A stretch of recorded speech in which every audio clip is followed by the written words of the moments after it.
தங்கம்ன்றது நான் முன்ன சொன்ன மாதிரி மோர் தென் அதோட எடையோ வேல்யூவோட அது எமோஷன் தாங்க முக்கியம். ஒரு பொழுதும் தங்க நகைகளை விற்காதீங்க. ஏன்னா உதாரணத்துக்கு உங்களுடைய ஃபாதர் முதல் சேலரியில வாங்கின ஒரு மோதிரமா இருக்கலாம், அம்மா தன்னுடைய வருமானத்துல வாங்கின ஒரு வளையலா இருக்கலாம், இல்ல பாட்டி வந்து தன்னுடைய பேத்திக்கு கொடுத்த ஒரு நெக்லஸா இருக்கலாம், இல்ல உடையானமா இருக்கலாம். சோ இந்த மாதிரி நகைகள் எல்லாமே வெயிட் அண்ட் வேல்யூ எல்லாமே இருக்குங்க. பட் அதை போய் உடனே போய் ஒரு நகைகளை போய் மெல்ட் பண்ணிட்டீங்கன்னா அது கோல்டு வந்து மெல்ட் ஆயிடும். ஆனா அவங்களோட எமோஷன் வந்து பர்மனண்டா காணாம போயிடும். சோ கோல்ட மெல்ட் பண்ணும்போது 1-2 தடவை யோசனை பண்ணுங்க.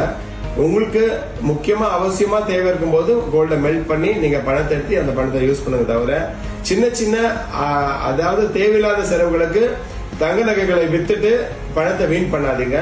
இந்த மாதிரி பண்ணவங்க எல்லாம் பாத்தீங்கன்னா நிறைய லாஸ் பண்ணிடுவாங்க. சோ கோல்டுன்றது நமக்கு ஒரு long term asset. So don't waste your gold for unnecessary things.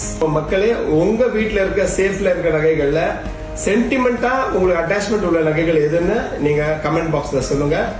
என்னோட சேனல் வாய்ஸ் ஆஃப் கோல்ட் 1998 எல்லாருமே லைக் பண்ணுங்க, ஷேர் பண்ணுங்க, சப்ஸ்கிரைப் பண்ணுங்க. Thank you so much.